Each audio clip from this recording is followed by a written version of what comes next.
Voilà, bonjour. Bonjour monsieur. Bonjour à tous, Gilbert Michel de Lezon.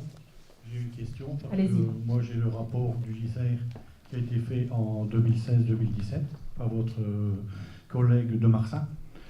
Celui-ci n'a pas été pris en compte par la ville de Tournai et ma seule question c'est que peut faire le citoyen vis-à-vis du manque de, disons, d'action de la ville au niveau de l'entretien et du façonnage ce serait éventuellement le creusement d'un fossé talus.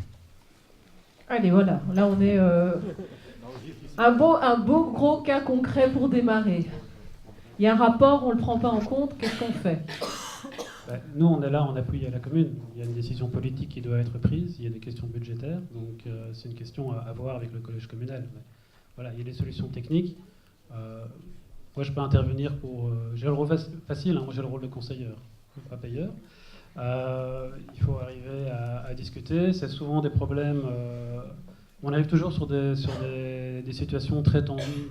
Parce que les dégâts, lorsqu'on a une habitation qui est inondée, on est entre 5 et 40 000 euros de dégâts à chaque fois. Donc c'est toujours très tendu. On a l'avantage d'avoir un regard extérieur et un regard purement technique. Donc voilà. Mais ici, effectivement, il faut arriver à trouver un terrain d'attente entre deux terrains qui sont éventuellement privés. Voir si la commune peut intervenir. Elle est souvent limitée lorsqu'il s'agit d'une interface entre un champ et un riverain, parce qu'on est effectivement entre deux zones privées. Et là, je vais donc céder la parole à... Si j'ai bien compris, la question c'était que peut faire le citoyen? Est-ce qu'il y a un recours possible, hein? Un recours ou autre, oui. Parce que jusqu'à présent, aucun contact n'a été fait vis-à-vis des agriculteurs de la commune, des communes voisines avec les riverains. Il n'y a pas de suivi. Alors, passage de témoin à Arnaud Ranzy, j'avais l'impression que vous... Mais disons, comme je le disais tantôt, premièrement, c'est une obligation de moyens. Cette obligation de maintien de l'ordre public, c'est une obligation de moyens. Les communes ont en général toute une série de contraintes autres qu'elles doivent gérer aussi. Et donc, le budget communal étant ce qu'il est, il faut parfois aussi choisir des actions prioritaires ou pas. Le problème aussi, c'est que certaines procédures sont relativement longues. Les communes doivent toujours passer par des marchés publics ou ce genre de procédures qui mettent parfois plusieurs années, où il faut prévoir... La réglementation des budgets est aussi assez contraignante pour pouvoir prendre des mesures directement. Il y a le fait aussi que quand ça concerne des parcelles privées, la commune en principe n'a aucune base d'action, elle ne peut pas agir sur des parcelles privées, la commune n'est pas un juge de paix. Et donc, oui, c'est ça, s'agissant donc des voiries publiques, là c'est un devoir effectivement, mais c'est une obligation de moyens. Alors tant que personne n'a un préjudice, je ne pense pas qu'il y ait une voie d'action, en tout cas judiciaire, mais effectivement c'est via des contacts avec le collège, oui c'est ça, une sollicitation du collège communal que vous pouvez agir pour l'instant effectivement. Donc plutôt une voie concertée. Voilà, c'est ça, oui, la voie diplômée. Quand c'est possible, oui, je vous sens dubitatif là-dessus. Sceptique parce que c'est très dur. Voilà. J'imagine que si c'était plus facile, sans doute on ne serait pas ici non plus ce matin. Mais merci d'illustrer en tout cas par un retour de terrain. Audrey Paulin, oui, pour je crois compléter. aussi que la commune de Tournai va rejoindre le parc naturel des Plaines de l'Escaut normalement en 2018, si tout se passe bien. Et je crois qu'on pourra jouer aussi un rôle d'interface dans les processus de concertation, comme on l'a fait pour la commune de Perrouet et d'Antoine, pour que les aménagements soient mis en place. Donc je crois que c'est dans... L'année qui va s'écouler, là, une de nos missions, c'est d'agir plus sur la commune de Tournai. Et donc, j'espère qu'on arrivera à... Manifestement, il y a une attente. Hein. C'est une grosse pression pour l'année prochaine, entre autres choses à faire sur le territoire de la ville de Tournai. Merci. Là-bas. Voilà. Bonjour, Saskia Mégagne du Contrat Rivière de la Haine. J'ai une petite question par rapport à le cas qui a été montré dans le petit film du début de Gisard, le cas d'Estinoval.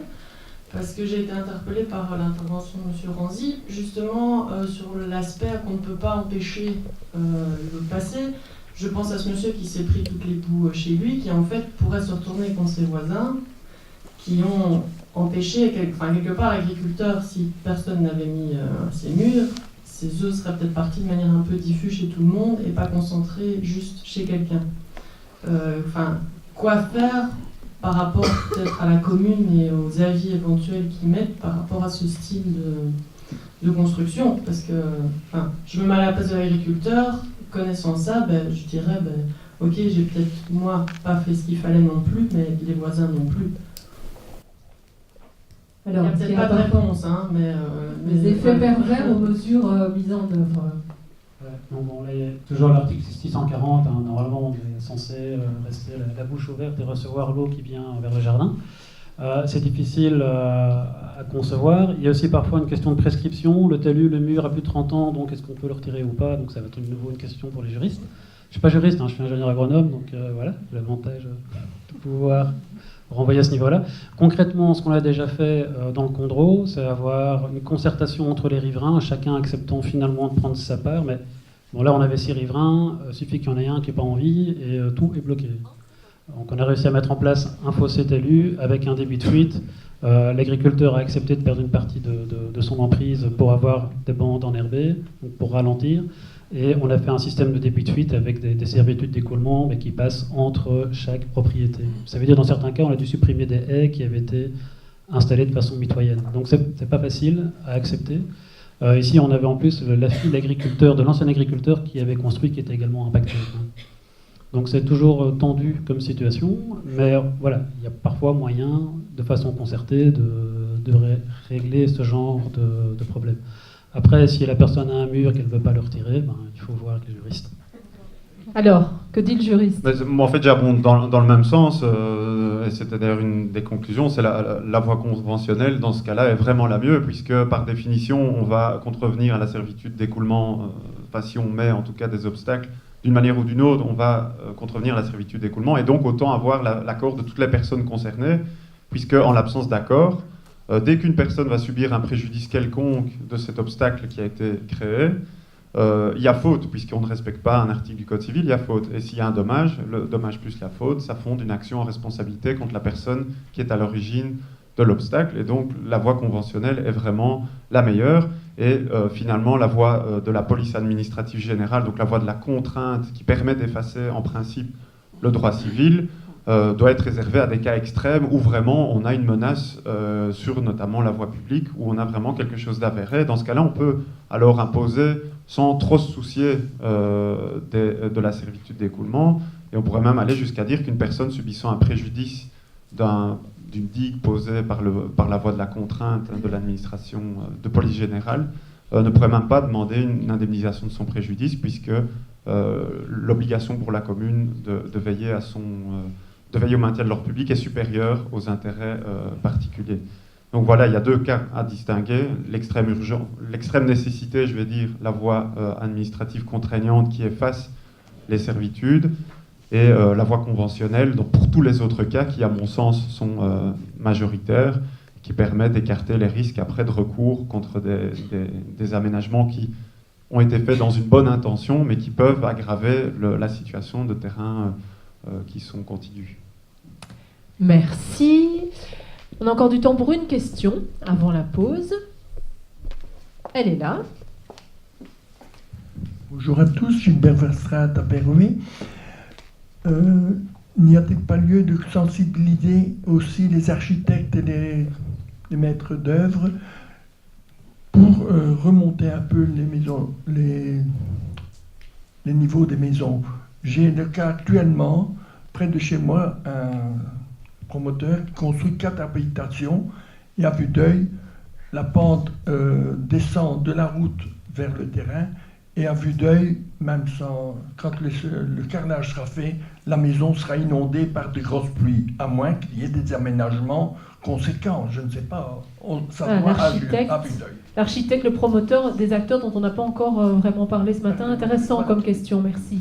En fait, ça renvoie à un des éléments de mon exposé, qui était les autorisations de police spéciale, et donc notamment les permis d'urbanisme. Et ça, je trouve que le Code d'été a amené plusieurs éléments favorables.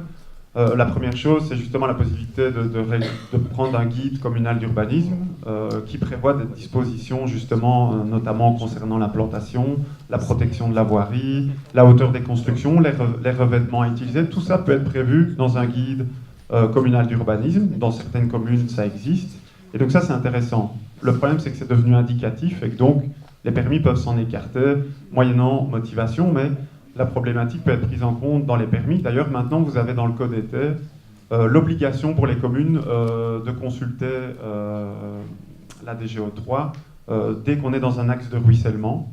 Donc ça permet d'apporter un éclairage technique aux communes dans l'octroi des permis d'urbanisme. Elles sont obligées maintenant de solliciter l'organe compétent dès que la maison est en axe d'écoulement. Donc ça, c'est déjà quand même une avancée. Maintenant, on a aussi des retraits de protection dans le code été. Vous avez beaucoup de dispenses de permis, notamment en zone de cours et jardin, qui s'appliquent indépendamment du respect, notamment des guides d'urbanisme. Et donc, on peut urbaniser une grande partie de son espace de cours et jardin sans devoir solliciter le moindre permis. Et donc, dans ce cas-là, forcément, vous ne pouvez pas prendre en compte la problématique des coulées de boue et des inondations. Donc, il y a des avancées, il y a aussi des reculs dans le code été, mais voilà, c'est clair que la sensibilisation des maîtres d'ouvrage et des architectes, c'est clairement dans les permis qu'il faut le faire, ça c'est sûr. C'est une chose que faisant partie de la CCRTM de Perouet, c'est quelquefois des choses, des éléments qu'on relève, qu'il y a une lacune dans ce sens-là. Merci. Peut-être un complément de la part d'Alain Leroy. Ce sont des acteurs que vous voyez aussi en concertation ou bien c'est déjà trop tard à ce moment-là? Je veux dire que j'en ai parlé dans ma présentation. Oui. Donc, quand il s'agit d'un risque d'inondation par débordement, c'est la direction des cours d'eau non navigables qui est compétente. Et nous, au niveau de la cellule Gisère, on est compétent justement pour les axes de ruissellement et ruissellement. Donc on est effectivement en contact avec des architectes, mais très souvent parce qu'ils se retrouvent avec un projet qui a été bloqué par la commune. Mais souvent, c'est vrai qu'ils sont étonnés, ça ne fait pas encore partie de leur cursus. Donc il faut sensibiliser ou intégrer cette dimension-là dans leur approche.